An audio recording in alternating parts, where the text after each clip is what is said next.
It's pretty unsettling. It doesn't look like Annie Guthrie is still living in that house. Neither her nor her husband. Nobody knows for sure. What you're about to hear sounds like the script of a streaming crime thriller, but this time the reality is raw. And very dirty. It's pure drama. The news is rocking every social media platform. Savannah Guthrie's sister was arrested for kidnapping their own mother. That's right. The headline hit like a lightning bolt. Phones wouldn't stop ringing and group chats fell into total silence.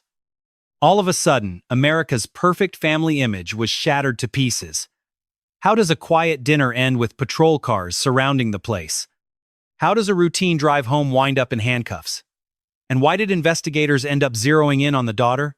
Alright, I'm pulling away from Annie Guthrie's property. If you check my earlier videos, you'll see there were 3 sheriff's officers. They stayed inside for 41 minutes. That's the exact figure everyone is whispering about. 41 unexplained minutes inside the home of an 84-year-old woman before she vanished.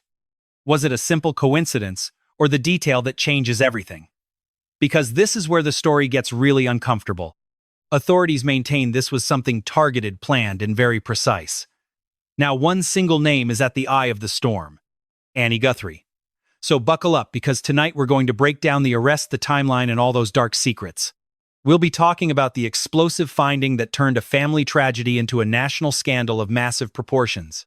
And believe me when I tell you, this story only gets murkier from this point on. They went in with specialized gear to collect evidence, and were taking tons of photos throughout the inside of the home. We're confident they were documenting everything, because the camera flashes could be seen through the window. Everyone's first question wasn't who had done it. It was figuring out how things got this far. Because just a few days ago, the Guthries were standing united in front of the cameras, shoulder to shoulder, pleading for help. Savannah Guthrie, polished and very professional, was asking the public for prayers. Cameron stood by her side, sunk in absolute silence. Annie looked calm. Too calm, according to some. But now Annie Guthrie is in custody, and the police haven't revealed everything. Although they don't have to. The visual impact is devastating. Sheriff Nanos confirmed last night that they took Annie in for questioning. All of it after detecting what he himself described as new inconsistencies in the case. It's super weird. Everything indicates Annie Guthrie isn't staying at that place anymore. Neither her nor her husband. Inconsistencies. There's that word again. The same term detectives use right before making arrests in high-profile cases.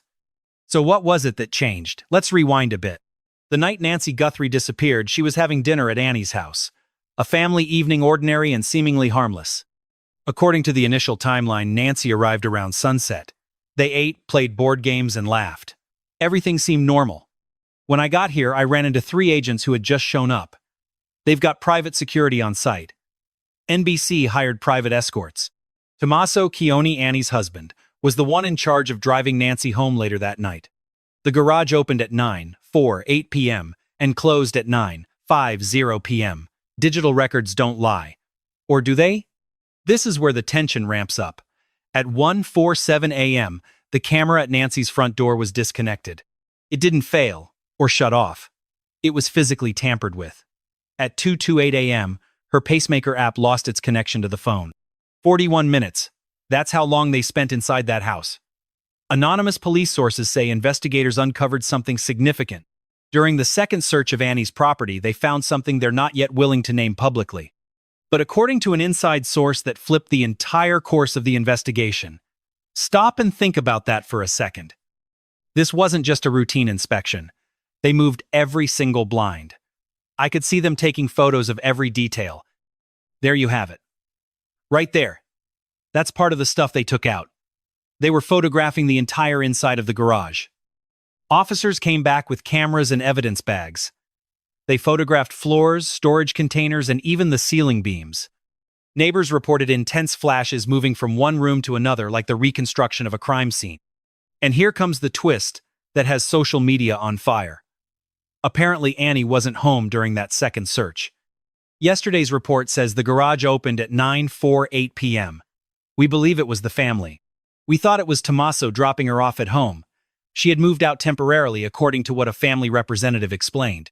Moving out in the middle of an investigation into your mother's kidnapping online, the critics had no mercy. Why leave, asked one viral post. If you have nothing to hide, why disappear off the map like that? Her defenders didn't waste any time responding. The harassment is real, the media circus is insane, and everyone grieves differently. While the digital world got lost in debates, agents were working in silence. Building a case. Bank records, cell phone signals, and satellite tracking data. And then came what an anonymous tipster dubbed the discrepancy. But, heads up, it could be an error. The sheriff keeps changing his version. On that point, first he assured the New York Times it was Tommaso. Then, in the middle of a press conference, he walked it back. We'll say it was the family. It's known that authorities cross-checked the arrival time Tommaso Chioni reported with footage from independent traffic cameras. Technology doesn't lie. The time records didn't line up with surgical precision. It wasn't a huge difference, but enough for anyone to raise an eyebrow. The perfect excuse to dig deeper. And we know how this works. When the bloodhounds start searching, they don't stop at anything. Another source claims forensic experts took the seized vehicle apart, looking for the invisible microfibers, traces of dirt, and digital location logs. If we look at the window between 1:47 a.m., when the doorbell camera was disconnected, until 2:28 a.m., which is when her phone sends its last signal. Why so much scrutiny if it were just routine procedure? Maybe because it stopped being routine a long time ago. In the middle of this chaos, FBI Director Kash Patel addressed the media.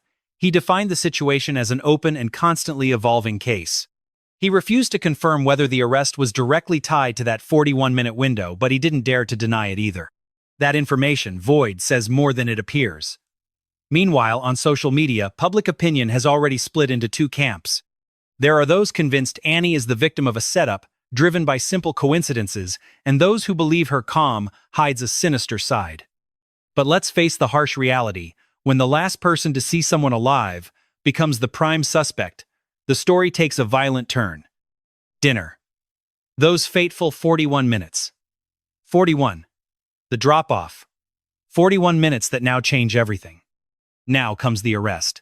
A twist of fate, or the first crack in a story that from the start felt too rehearsed. Because if this was a planned execution, if it was an inside job and that masked intruder everyone was talking about never existed, then the entire structure of what we thought we knew about that night collapses. And investigators are just warming up.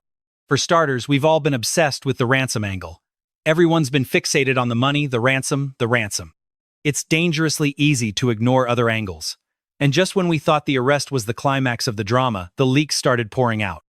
We're not talking about press releases or polished statements. We're talking about raw, hard leaks. A voice close to the investigation team whispered something disturbing to TMZ. Detectives reportedly hit upon what they describe as a financial motive. It's impossible to ignore a piece of information like that. Those two words hit the internet like gasoline on a bonfire. Financial motive. Suddenly, the stopwatch took a back seat. Now the focus is on the money. Nancy Guthrie wasn't just an elderly mother. Word is, she managed a huge estate properties, investment portfolios, and a trust that, according to the chatter online, had been recently amended. Amended. In what sense? That's where the waters get murky. Inside sources allege those changes were signed just weeks before she disappeared. Who benefits from her absence? That's the question hammering away in every forum. And this is where the situation gets truly ugly. An alleged internal memo, making the rounds without restraint, although nobody has verified, it suggests massive transfers between accounts were detected recently. Movements linked to Annie and to a business entity connected to Tommaso Chioni. On the surface, the kidnapping looked like a smashing success. But if it really was a kidnapping, the execution was a total disaster. Coincidence. Everyday business, or something far colder and calculated. Now Tommaso's financial past is under the microscope. Reckless spending, high-end cars, and luxury renovations that don't go unnoticed. Photos on social media, flaunting designer bags, exotic trips and dinners drenched in champagne. None of that is a crime, of course. However, in the middle of a kidnapping, plot perception is everything. An anonymous neighbor dropped a damning quote to the local press. They always seemed ambitious, obsessed with appearances. Appearances. Meanwhile, the public reaction has turned fierce, almost savage. The hashtags change every hour. The comment sections are full-on battlefields, where some brand Annie a master manipulator. Others, by contrast, accused the police of going after a grieving daughter just to drive headlines and easy clicks. What shook everyone the most was the testimony of an alleged close associate who claims arguments over money and the mother's care were constant.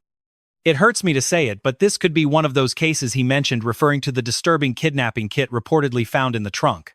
Metal handcuffs, plastic zip ties, and duct tape.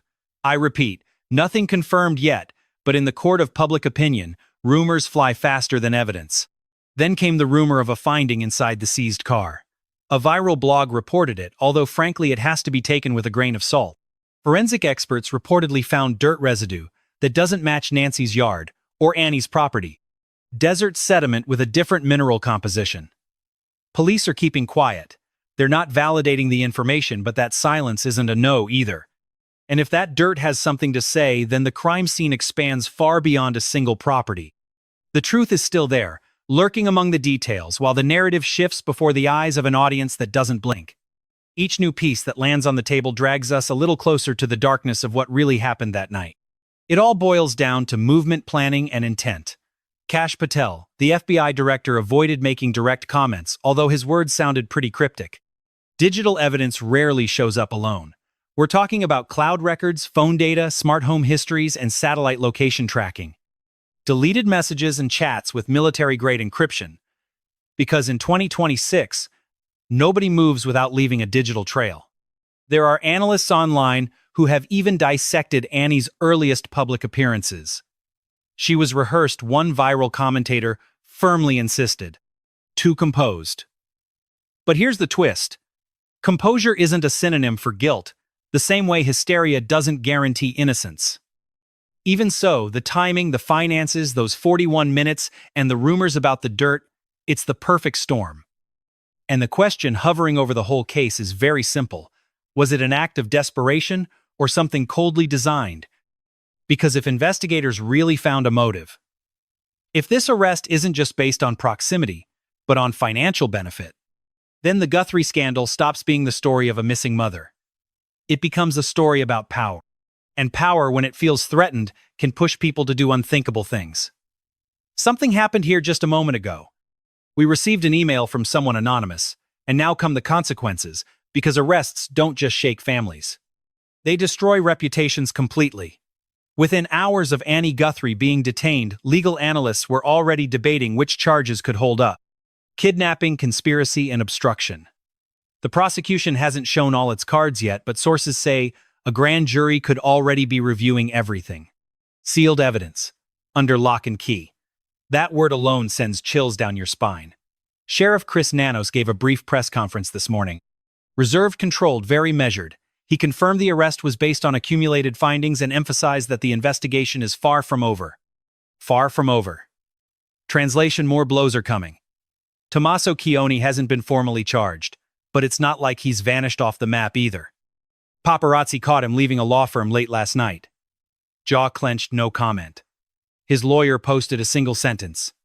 We trust that the truth will prevail. Listen, I wanted to jump on for a moment just to share some thoughts with all of you. As we head into another week of this nightmare. Trust. That's the legal code for saying this is going to get really ugly. Meanwhile, it's being reported that financial institutions linked to the Guthrie family have launched emergency internal audits. Not because of any evidence of a crime, but because high-profile investigations tend to set off every banking compliance alarm. When banks start reviewing accounts, people start breaking out in cold sweats. And then there's the domino effect on politics. Caroline Leavitt was asked whether Donald Trump had been briefed on the details of this case. Her answer was that the administration is aware of the situation. Aware. Not involved, not commenting, just informed. But internal voices say FBI Director Kash Patel's team is digging into digital forensics that could either dismantle the prosecution's theory or seal it forever. Geolocation data, encrypted messaging apps, and vehicle telemetry records. These days, you don't need a witness if the data tells the story. And if that data shows premeditation, game over. Public backlash is reaching a critical point. Outside the Guthrie residence, protesters have started gathering. Some demand justice for Nancy, others carry innocent until proven guilty signs. The social fracture is total. A viral commentator summed it up perfectly. This isn't just a crime. It's the implosion of a family happening in real time. Because if Annie is convicted, the consequences won't stop behind bars.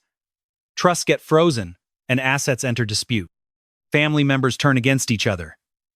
Civil lawsuits follow criminal trials, like shadows. And here's what nobody is saying. If this wasn't random, if it was an inside job, then the masked intruder narrative becomes something completely different. A facade, a distraction, a prop for a much bigger performance. But that speculation and speculating is always dangerous. Even so, the 41 minutes still don't have an answer. 41 minutes inside a house in absolute silence. A stretch of time that could determine whether this case is a tragic misunderstanding or one of the most shocking family betrayals on record. The investigation is tightening. The silence is running out, and someone somewhere knows exactly what happened. That night, the question is, when the truth fully comes to light, who will be left standing? So here we are. An arrest. A fractured timeline. Financial whispers, digital footprints, and those 41 minutes. Minutes that refuse to be explained. Was it a desperate act hidden behind the image of a perfect family?